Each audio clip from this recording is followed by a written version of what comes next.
Hey y'all, Miss Kathleen here for a really quick lesson on coding. Uh, I know this is something that a lot of you are unfamiliar with. I was too before I started teaching. A lot of you, like me, probably grew up on what is now called whole language, where basically we were told, here are words, memorize them, and learn to read. Nowadays, we teach phonics, which is just different rules that most words go by. The ones that don't go by them are sight words. But for the words that do follow the rules, and I'm sorry if you hear my cat meowing in the background, but the ones that follow the rules make reading a lot easier for the kids. However, I understand it's a foreign concept, and it does, when you just see it coming home, it looks weird. So I wanted to go over some coding, but first, just some basics of phonics. We're going to start with our vowels. So you know that our vowels, and you're going to have to forgive me a gazillion times in this video because, like I said, it is quick, and I'm going to be writing with a mouse, so I won't have the best handwriting. But our vowels are oh Lord, are A, E, I, O, and U. Now, the vowels can make at least 2 sounds. Some vowels can make 3 sounds, but that comes later on in the year. Right now, I'm going to kind of play with the coding that they're going to learn before Christmas. So it's going to be first semester coding. So you have your 5 vowels. They can make, right now we learned they can make 2 sounds. So they have their short sound and their long sound. A short vowel is going to be when a vowel is followed by a consonant. And if it is a short vowel sound, we're going to code it with a breve. A breve is just a little curved line on the top. And so what I do when I'm coding at the very beginning of the year, we look at these 3-letter words, like we have dog right here. And so the first thing I ask them is, does this word have a vowel? And they'll say yes. And then I say, how many? And at the time, they just say 1. And I say, what is it? And they would say, O. Then I say, does this O come at the end of the word, or is it followed by a consonant? And they'll say, followed by a consonant. And I say, if it's followed by a consonant, then it's going to make it, and they finish the sentence with short sound. And then I ask how a short sound is coded, and they say with a breve. Let me go back. I'm going to make that red so it shows up a little bit better. And then I'm going to draw it a little bit better. Okay, so curved line is called a breve. That signals to the kids that when they read this word, instead of saying dog, they're going to say dog. And the breve helps them remember that. Now, vowels can make a long sound. This is when they come at the end of the word or at the end of the syllable. If they come at the end of the word, they're not followed by any other letter whatsoever, they'll make their long sound. Let's look at high right here. So you see it has, I would say again, does it have one vowel? I would say, does it have a vowel? And they would say yes, and I would say how many? 1. What is it? I. Does this I come at the end of the word, or is it followed by a consonant? And they would say at the end of the word.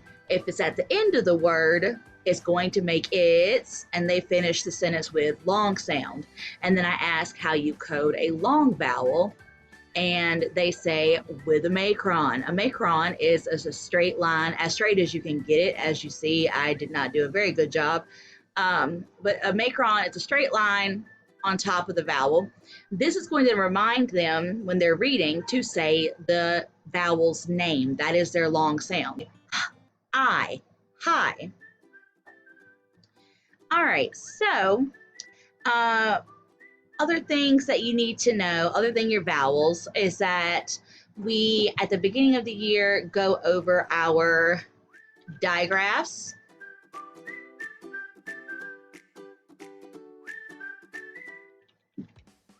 So digraphs are when you have two letters that come together and make one sound. You have consonant digraphs and vowel digraphs. The most common ones that we go over a lot, you'll see are TH. I promise I can write better than this. WH, SH, CH, CK, and we talk a little bit about digraph PH as well.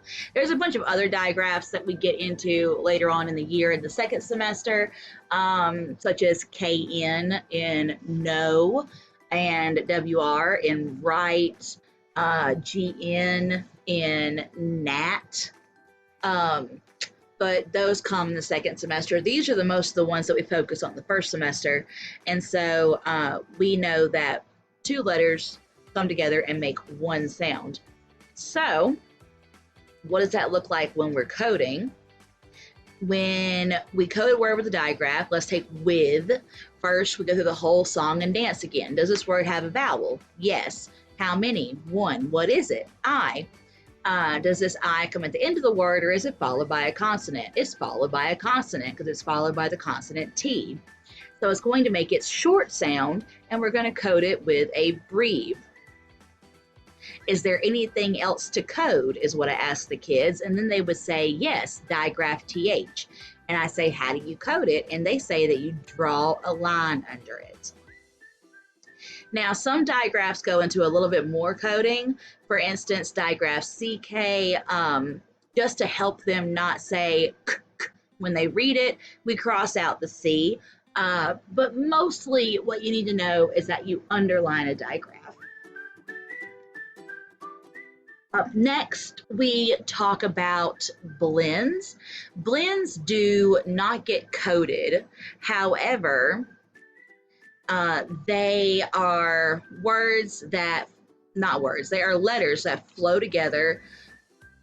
And when the kids try to read and separate them, like if you have the word frog, if they go og, it's a little bit trickier to get them to read that fluently. They'll want to either say fog or rog, but not both of them together.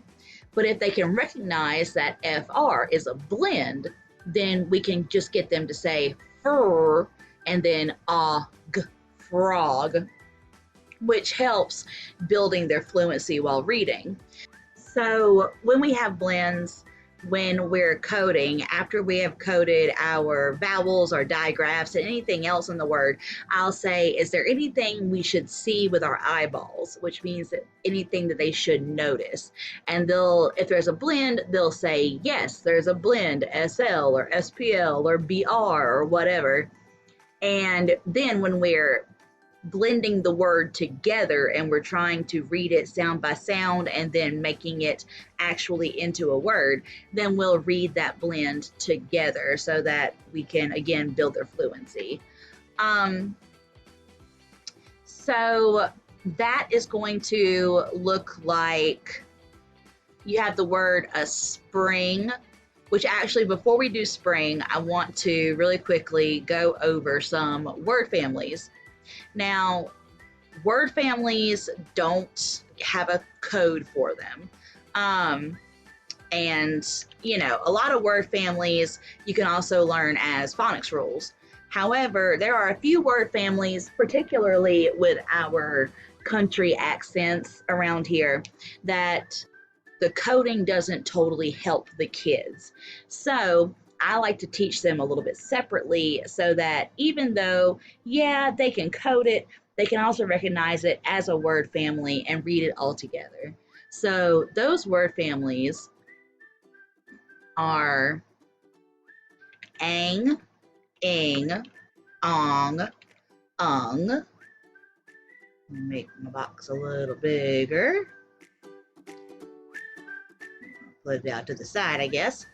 And then ank, ink, onk, onk, as well as the word families am and an, because all of those are just a little bit weird. If you sound them out, well, by putting a breve on the vowel, then you would get like ang, ang, which, you know, you don't say the phone rang, you say that it rang. So knowing these word families helps the kids, again, just like the blends, just knowing them helps build that fluency. Now, I said they don't have official codes. However, I like to sometimes go off book a little bit. And if I see a word family, I do a little squiggle line under it. So that looks just like this, like in the word spring.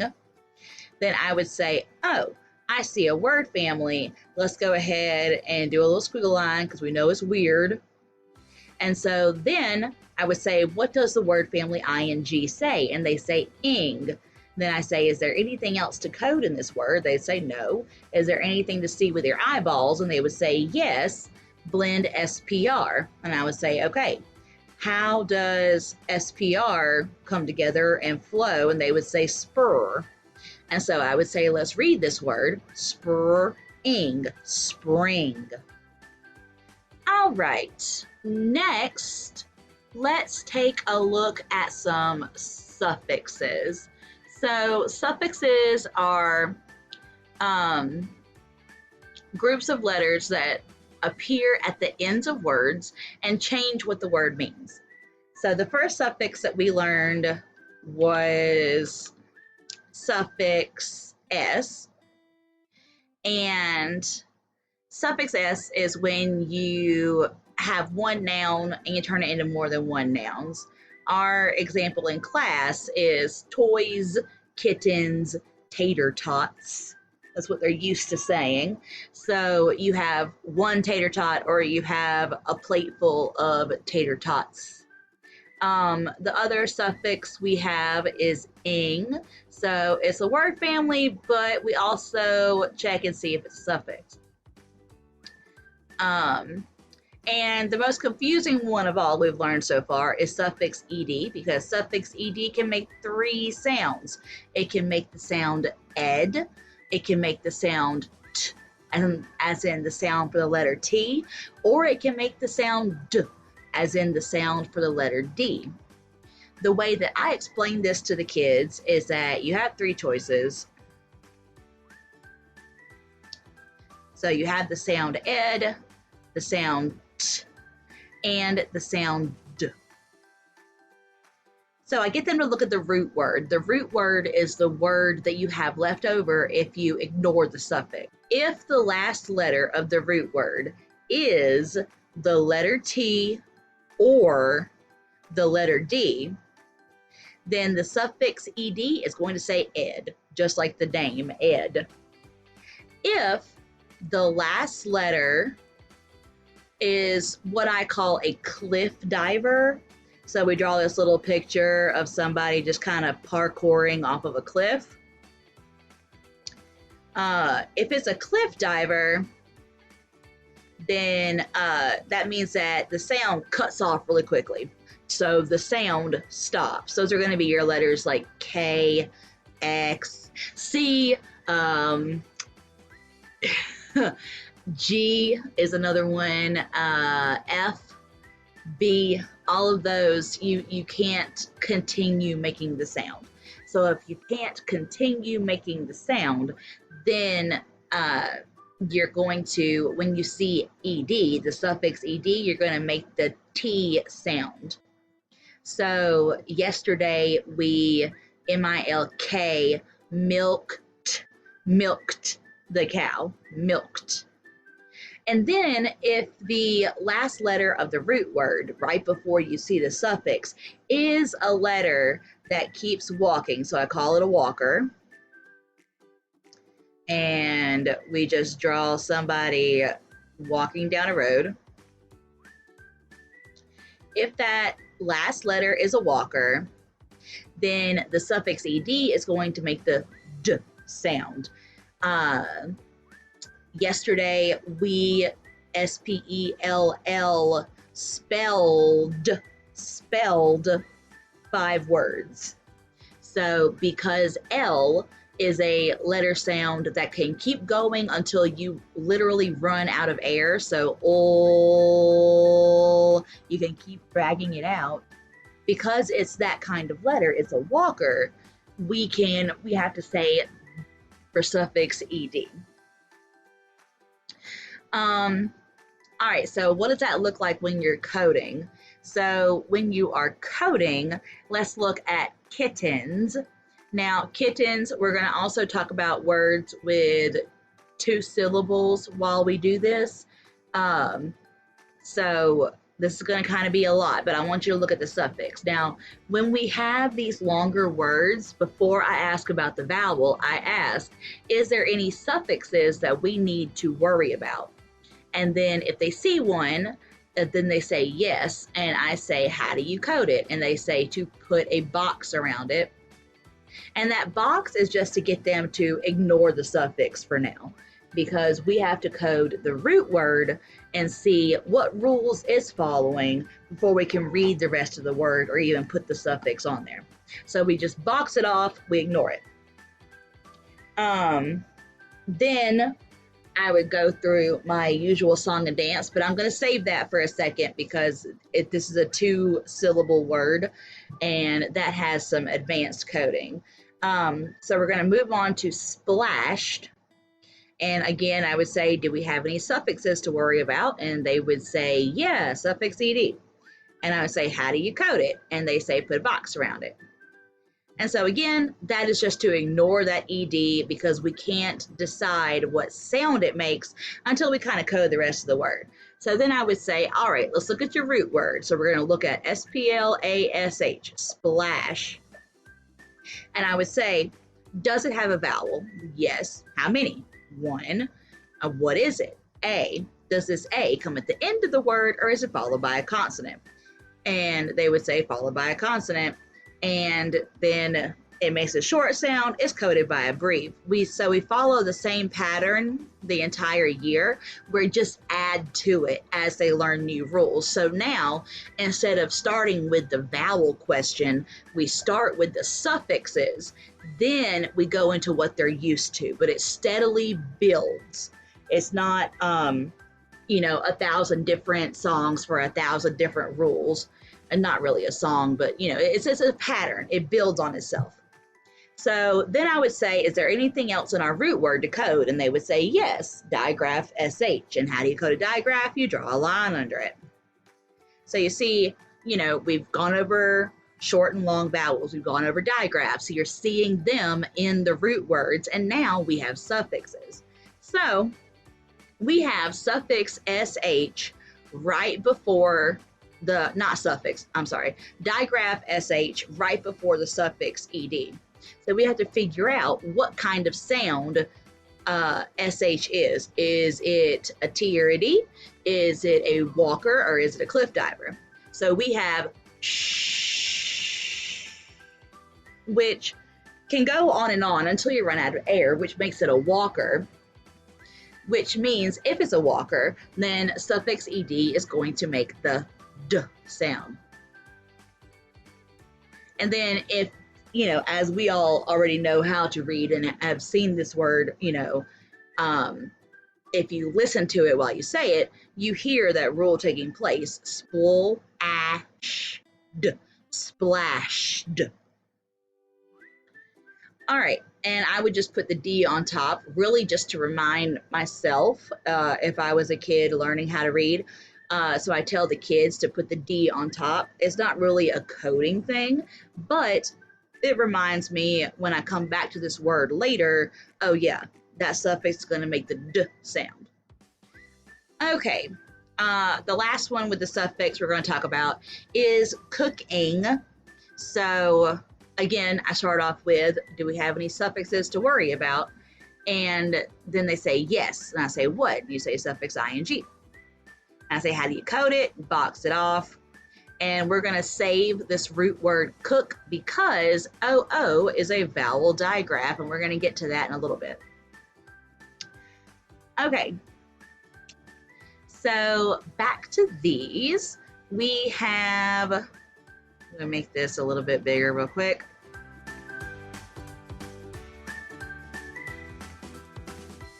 And I know I'm moving fast and this video is still gonna be really long and I apologize. But you know, this is a lot of information I'm kind of throwing at y'all. But I want y'all to be able to understand why we're coding.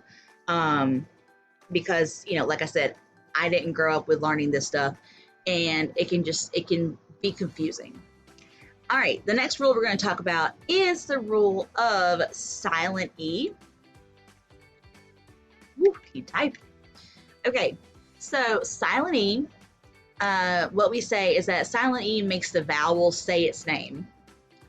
And we have a little song, what we say, silent E makes the vowel say its name, and we code it just like this. So whenever you have, let's say, A, and then this blank line is for a consonant, just one consonant. And then you have silent E, then you're going to cross out the E. It's going to hop over that consonant to the A and tell the A to make its long sound. So we put a maker on. So again, with the song, silent E makes the first vowel say its name, and we code it just like this. Let's see what that looks like with an actual word. Let's take bike. So for bike, I would say, do we have any suffixes to worry about? They would say no. Do we have any vowels? Yes. How many? So now this answer has changed because now they're going to say two. And so now I have to ask, okay, are they side by side? Because we have a couple of vowel digraphs, which I'm about to get to. And they would say no. Then I would say, could one of them be a silent E? Yes. Okay, let's code it. And then we sing as we're coding, silent E makes the first vowel say its name, and we code it just like this. Then I say, is there anything else to code in this word? No. Is there anything to see with our eyeballs? No. Then let's read this word.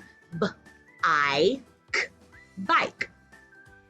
All right, that's how silent E works. That works for all the vowels, A, E, I, O, and U. Now, U is a tricky vowel. It's going to have two sounds. It can say oo or U if it's this long sound. So you just kind of have to try both and see what sounds right. Like you have tube, but then you have cube. So it's you can hear it once you're listening for it. Okay. So our next rule, let's go ahead and talk about some vowel digraphs.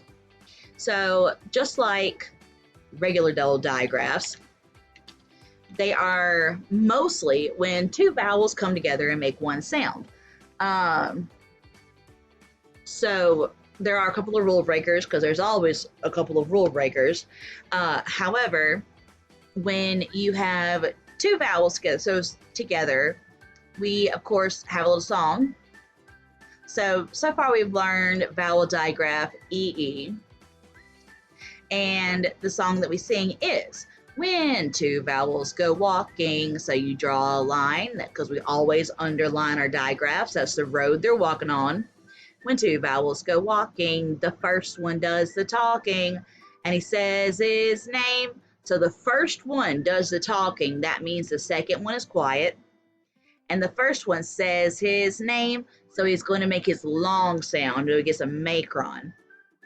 So now that I've coded it, let's listen to that song again. When two vowels go walking, the first one does the talking, and he says his name.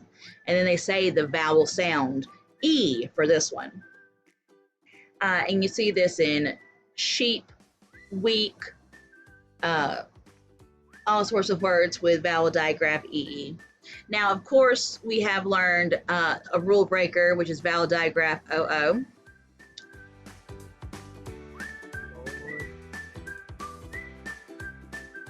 And you'll notice I'm writing it 2 times because vowel digraph OO has 2 sounds, a long and a short sound. You cannot sing the song for vowel digraph OO, unfortunately. It just does not work at all. It does not make the sound O. They don't go walking, none of it. So because it is a vowel digraph, you do underline them both. And that's where the similarities end.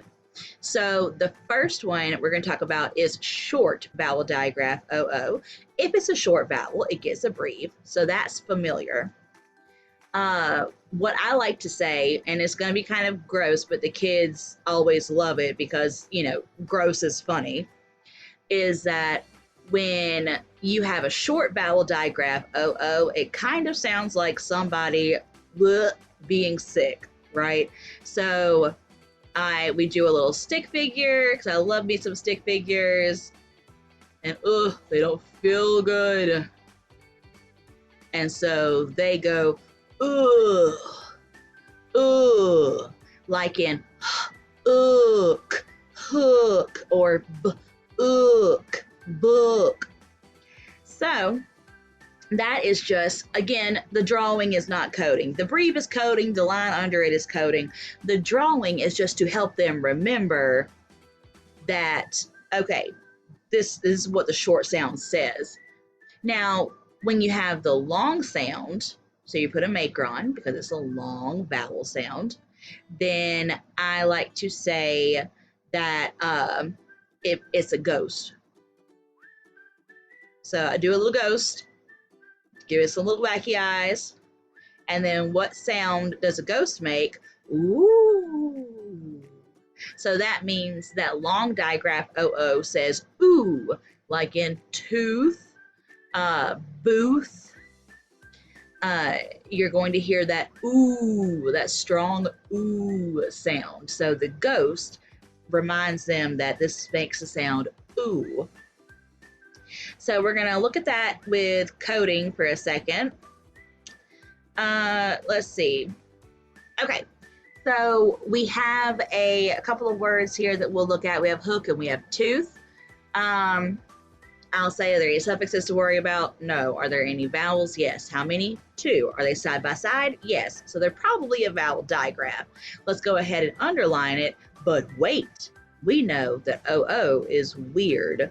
So basically, you have to try it both ways and see what makes sense. So does ook, hook sound right? Or ook, hook? Which one sounds right? And they'll say hook. So that means that it makes it a short sound. And nothing else to code in this word, so we leave it alone. Then we take tooth, and again, does it have any suffixes to worry about? No. Does it have any vowels? Yes. How many? 2. Are they side by side? Yes. So they're probably a vowel digraph. Let's go ahead and underline them. And then we're going to code the rest of the word and see which sound this OO is going to make, because I want them to make sure they see digraph TH. So we're going to underline that too. Then we're going to read the word both ways and see which way sounds right. So we have ooth, tooth, and then we have ooth, tooth. Tooth sounds right, so we're going to give it a macron. And then in cooking, we can go ahead and finish coding that one. That's going to be the short sound, cooking. All right. One rule that I forgot to go over that we learned really early in the year is our double consonant. So let me hit that one up really quickly. So we have double consonants. There are exactly 4 double consonants for this rule. We have FF, LL, ZZ, and SS.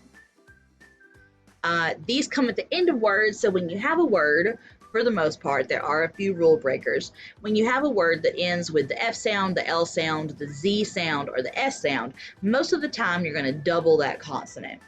However, when you go to read it, like in the word hill, you're not going to say hill. You're not going to say that. So the way that we code a double consonant is to cross one out and say the sound one time. So let's look and see what that looks like with the word toss. So again, does this word have any suffixes? No. Does it have any vowels? Yes. How many? 1. What is it? O. Does this O come at the end of the word, or is it followed by a consonant? It's followed by a consonant, the consonant S. So it's going to make it short sound, and we code a short vowel with a breve. Anything else to code? Yes. What do you see? Double consonant SS. And how do we code a double consonant? You cross one out and say it one time. So when we go to read it, they won't read this crossed out S. They'll just read the one that is not crossed out. So we'll say t, ah, s, toss. All right, let's go ahead and look at words that have more than one syllable. So we have over here, we have rabbit and we have kittens. Now, this one is mostly just going to be straight up coding. So we can stay here on this screen. We have, the coding gets more advanced as we go throughout the year. So you might have heard the kids talking about two vowels and they make a bridge and there's consonant cars and bouncy walls and all sorts of things. I will say anything silly that will get the rule stuck in their heads. So here's what I say. Let's take the word rabbit. I would say, does it have any suffixes? No. Does it have any vowels? Yes. How many? 2. Are they side by side? No. Could one of them be a silent E? No.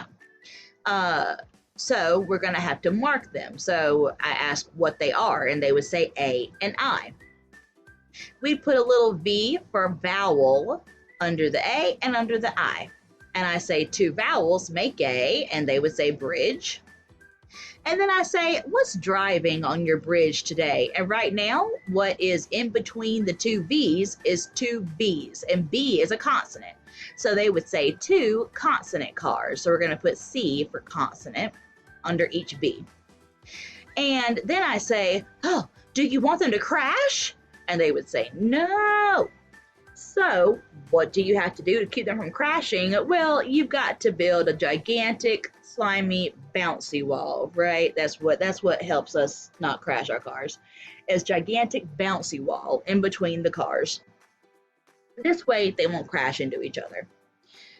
The bouncy wall is actually called a syllable wall, and it separates our 2 syllables. So then I say, okay, let's look at our first syllable. So we have R-A-B right here. And I say, you said it had a vowel, and the vowel is A. Does this A come at the end of the syllable, or is it followed by a consonant? And they would say followed by a consonant, the B. And then that means it makes a short sound. And how do we code a short vowel? With a breve. Anything else to code in this syllable? They would say no, hopefully. Anything to see with our eyeballs? No, we don't have any blends. Then let's read this syllable, R-A-B, rab. And then get them to say it 3 times and lock it in their heads. Rab, rab, rab.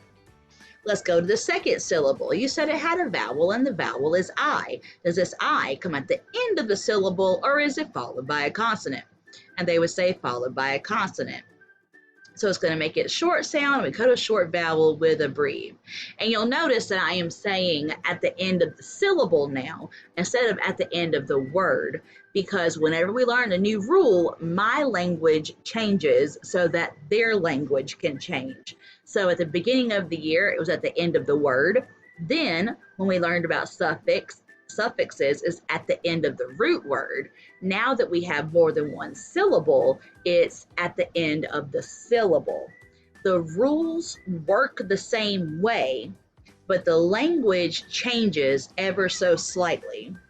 I want them to know that the rules remain the same.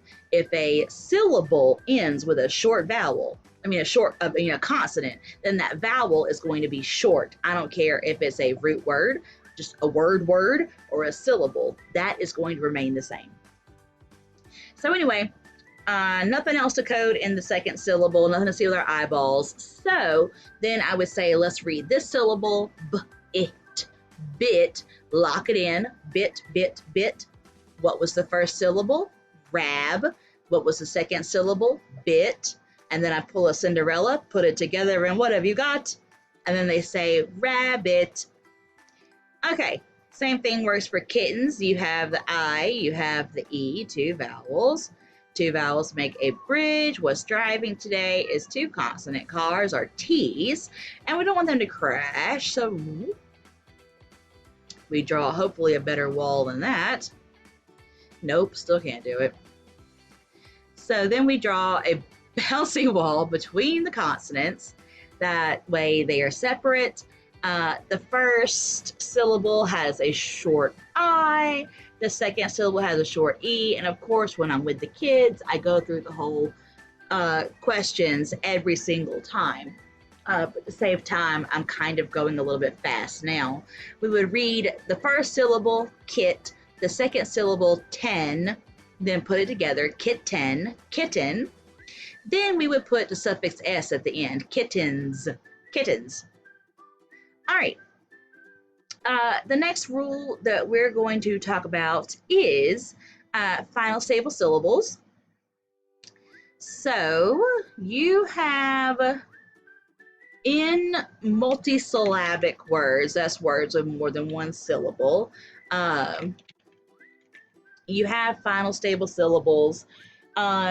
These are super easy. You're going to see them in like bubble, table, candle, ruffle, bugle. It's the ul part with a consonant. So you have BLE, DLE, FLE, TLE, SLE, ZLE, PLE, CLE, and KLE. And all of these, you just don't say the E sound. So you say bull, dul, full, tul, sul, zul, pull, cool, cool. And I forgot GLE. Pretend you can see my G. So that would be goal. There's a lot of them. They all work the same way. You code them the same way. They're beautiful. So let's look at bubble. Now, my questions are going to change again because now I'm going to say, are there any suffixes to worry about? No. Next question, are there any final stable syllables to worry about? And then they would say yes, and I would say, what is it? Final stable syllable, BLE. And how do we code it? You bracket it off and cross out the E. Now, we're going to look at our first syllable, which works just like kittens and rabbit did. Does it have any vowels? And you're going to say yes. How many? One. What is it? U. Does this U come at the end of the syllable, or is it followed by a consonant? It's followed by a consonant. So it's going to make it short sound. How do we code a short vowel? With a breathe. Anything else to code in this word? No. Anything to see with our eyeballs? No. Then let's go ahead and read this word sound by sound.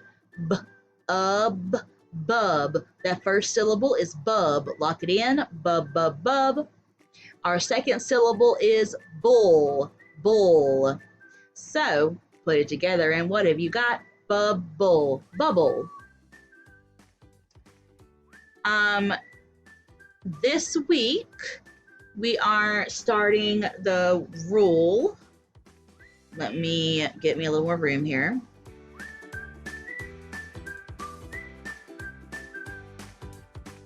I don't know if you guys remember my welcome letter at the beginning of the year, but my cat Zuko is being so needy right now.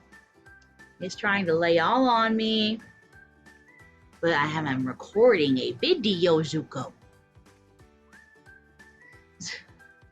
So, now that I have some more room, we have vowel Y. We have two rules left, so hang with me. Vowel Y. I'm going to go ahead and put the last rule is bossy R. All right, so vowel Y is when you have Y and it works as a vowel. Pretty, self-explanatory. So the letter Y can make its consonant sound, which is Y. It can also make the vowel sound I and the vowel sound E. Now, there are official ways to code this. However, I have found that the best way to help the kids code it is to just put an I on top with a macron, because it's going to make the long I sound, or put E on top with a macron, so they know it makes the long E sound. It's a shortcut. It's not official coding, but it works better at this age. So that's what I like to do. Now, the rule is whenever a Y is the only vowel in the word, then we're going to say the long I sound. So you'll hear this in my, sky, cry, dry, any of those words. You're going to hear Y make the sound I because there is no other vowel. If the word has another vowel, then the Y is going to make the E sound. Baby, because it has the vowel A. Crazy, again, makes the vowel, has the first vowel A. So let's see what that looks like when we code. So we have my. Now we have no other vowel, and therefore the Y is going to make the I sound. So we're just going to put a little I and do a macron, and so they'll know I, my.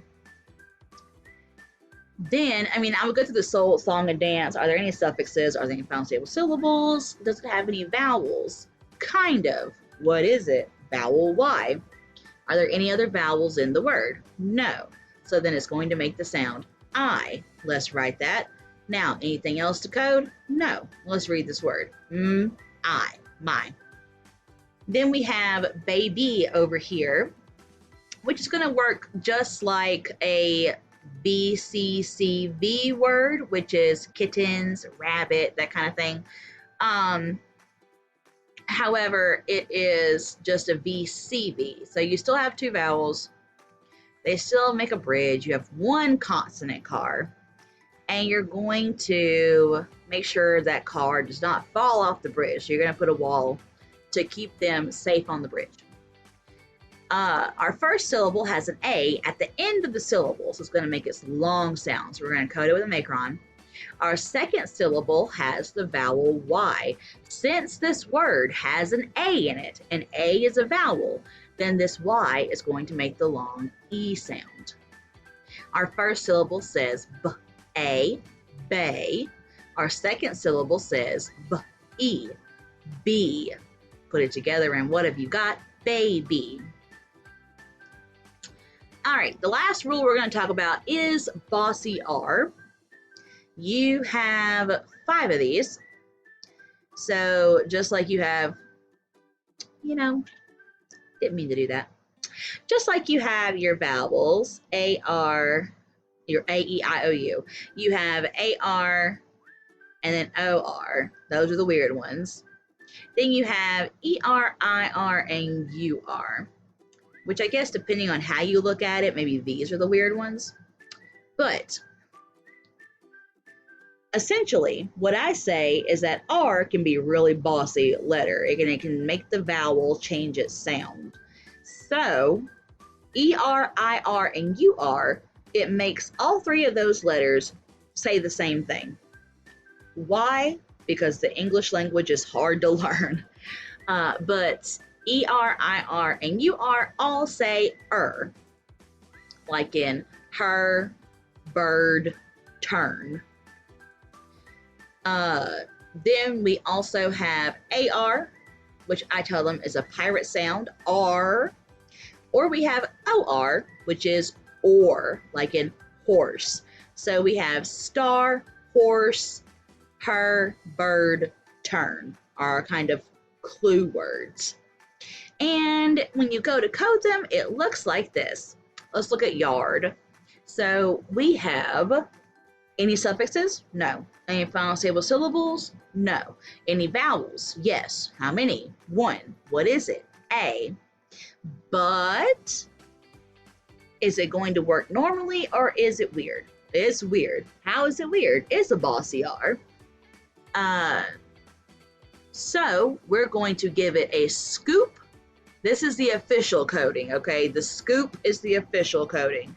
And then we have the silly part that I like to do. So we give it a scoop, and then we're going to give it a crown because, like I said, that R is bossy. So the crown, not official, obviously, but it does help the kids remember that that R is changing the vowel sound. So now instead of being it's going to be R. Anything else to code? No. Anything to nose with our eyeballs? No, no blends. Then let's read this word sound by sound. Y-R-D, yard. So we don't go play in the y-ard, yard. We play in the y-ard, yard. All right. Like I said, there are a lot more rules. I will try to make another video as the second semester comes, but this gets us through the first semester. I hope this helps you guys understand coding a little bit better. I know it is pretty confusing and this video was really long and I'm sorry, but hopefully it helps. Let me know if you have any questions and I'll be happy to answer them. Bye guys.